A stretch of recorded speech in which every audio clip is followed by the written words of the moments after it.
আজ তোমাদের সাথে শেয়ার করছি তোমাদের বাংলার আঁকা লেখা কবিতার সমস্ত হাতে কলমে প্রশ্ন উত্তর। By the way, welcome back to my channel study and craft with Puja. এর আগে কিন্তু আত্মকথা অবধি অলরেডি আমি তোমাদের সাথে হাতে কলমে প্রশ্ন উত্তর শেয়ার করেছি। তোমরা চাইলে ডিসক্রিপশন বক্সে দেওয়া প্লে লিস্টের লিঙ্ক থেকে সেই ক্লাসগুলোও দেখে নিতে পারো। আর আজকের ক্লাসটা যারা শেষ অবধি দেখবে তারা কিন্তু জানতে পারবে এই পুরো ক্লাসের পিডিএফটা অর্থাৎ প্রশ্ন উত্তরের পিডিএফ তোমরা কীভাবে পাবে। তো চলো শুরু করা যাক এক দাগ থেকে। বলেছে পিটপিটে চোখ শব্দটির মানে যে চোখ পিটপিট করে তাকায়। এইরকম আরও 5টি শব্দ তৈরি করো। একটি করে দেওয়া হলো হুড়মুড়ে চানাচুর। উত্তর হবে ঝুরঝুরে আলু ভাজা, গরম গরম লুচি, ঝিরঝিরে বৃষ্টি, তরতাজা শিশু, টকঝাল ফুচকা। তোমাদের যদি এরকম আরও কোনো নতুন শব্দ জানা থাকে অবশ্যই কিন্তু কমেন্ট করে তোমরা জানাবে। তারপরে দেখো রয়েছে ঠিক উত্তরটি বেছে নাও এখানে, অর্থাৎ আমাদের সঠিক বানানটাকে দেখে নিতে হবে। তো এখানে দেখো প্রথম 3টে অপশনের মধ্যে সঠিক উত্তর হচ্ছে যে অপশানটা আমাদের প্রথমে রয়েছে সেটাই কিন্তু মৎস্য সঠিক বানান। দুধের স্বরের সেকেন্ড যে অপশানটা রয়েছে সেটা হচ্ছে সঠিক উত্তর। নেক্সট কাপন হচ্ছে অপশান বিতে যেটা রয়েছে সেটা কিন্তু রাইট অ্যান্সার। নেক্সট ঈষৎ, লাস্ট অপশন যেটা আমাদের দিয়ে দিয়েছে সেটা হচ্ছে ঈষতের সঠিক বানান। তারপরে রয়েছে 3 দাগে নিচে দেওয়া শব্দগুলির সমার্থক শব্দ কবিতা থেকে খুঁজে নিয়ে লেখো। সামান্য অর্থাৎ ঈষৎ, আনন্দ পুলক, নক্ষত্র তারা, মিন মৎস্য, মুশিক হচ্ছে ইঁদুর। নেক্সট বলেছে কম্পন শব্দ থেকে এসেছে কাপন শব্দটি, অর্থাৎ যে ময় পয়ে যুক্তাক্ষরটি ভেঙে যাচ্ছে। হারিয়ে যাওয়া আগের ধ্বনিটিকে অনুনাসিক করে তুলেছে এবং একটি নতুন ধ্বনি চলে আসছে। এই নিয়মটি মনে রেখে নিচের ছকটি সম্পূর্ণ করো। তো তোমাদের বইতে তোমরা দেখবে একটা ছক দেওয়া আছে, সেটারই উত্তর আমি এখানে দিয়ে দিয়েছি। যেটা কি হবে, চন্দ্র থেকে হচ্ছে চাঁদ, চম্পা থেকে হচ্ছে চাপা, আবার ঝাঁপ কোথা থেকে এসেছে, ঝম্প থেকে, ষণ্ড ষাঁড়, অঙ্ক হচ্ছে আঁকা।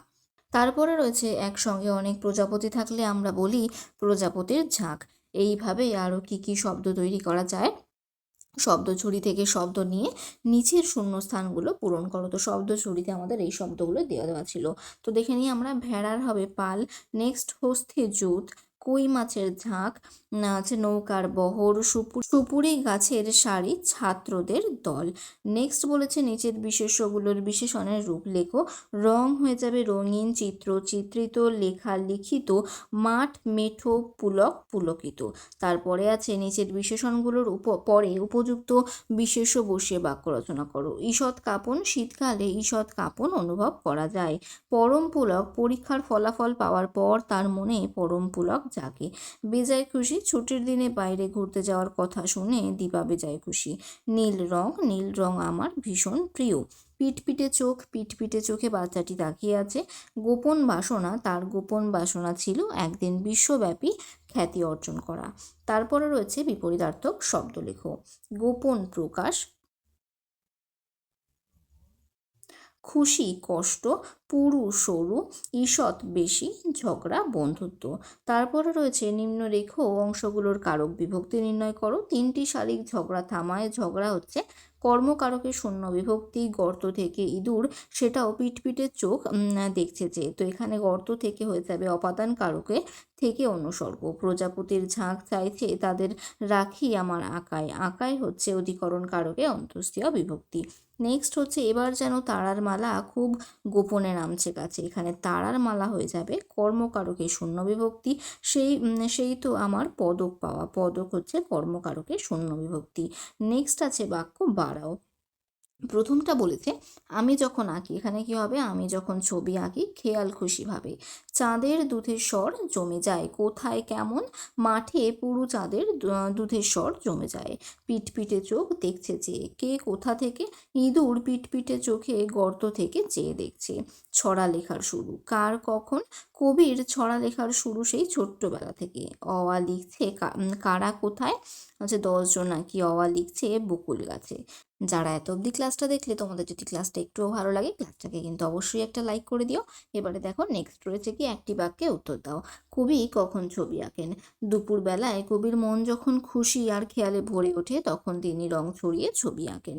কখন তার ছড়া লেখা শুরু? মাঠে চাঁদের জ্যোৎস্না দুধের স্বরের মতো যখন জমে যায় এবং বাতাসে সামান্য কাঁপন লাগে তখন কবির ছড়া লেখার শুরু। 3টি শালিক কি করে? কবির ছবি আঁকা দেখে 3টি শালিক ঝগড়া থামায়। কে অবাক হয়ে তাকায়? চড়ুই পাখি অবাক হয়ে তাকায়।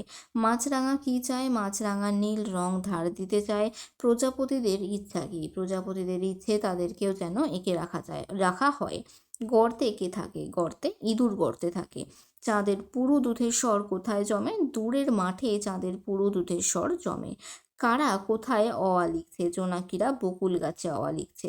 নেক্সট হচ্ছে 2-3টি বাক্যে উত্তর দাও। কবি যখন ছড়া লিখতে শুরু করেন তখন চারপাশের প্রকৃতিতে কি কি পরিবর্তন ঘটে? কবি যখন ছড়া লিখতে শুরু করেন সেই সময় চাঁদের আলো দুধের স্বরের মতো মাঠে পুরু হয়ে জমে ওঠে এবং বাতাসে ঈষৎ কাঁপন লাগে। কবির মনে হয় সেই সময় তারার দল মালা হয়ে খুব গোপনে তার কাছে নেমে আসে। নেক্সট হচ্ছে কবি যখন ছবি আঁকেন তখন কি কি ঘটনা ঘটে? কবি যখন ছবি আঁকেন তখন 3টি শালিক ঝগড়া থামায়, চড়ুই পাখি অবাক হয়ে তাকায়, মাছরাঙা মাছ ধরা ভুলে যায়, আর ইঁদুর গর্ত থেকে বেরিয়ে পিট পিট করে কবিকে চেয়ে দেখে। 3টি শালিক ঝগড়া থামায়। কোন কবির কোন কবিতায় এমন 3 শালিকের প্রসঙ্গ অন্যভাবে আছে?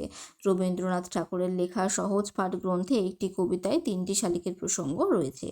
নেক্সট হচ্ছে মাছরাঙা পাখি কেমন দেখতে? সে মৎস্য ভুলে যায় কেন? মাছরাঙা পাখি নীল রঙের দেখতে, সে কবির ছবি আঁকা দেখে মাছ ধরা ভুলে যায়। নেক্সট রং তুলিরা বেজায় খুশি আজ দুপুরে আমায় পেয়ে। কবির এমন বক্তব্যের কারণ কি?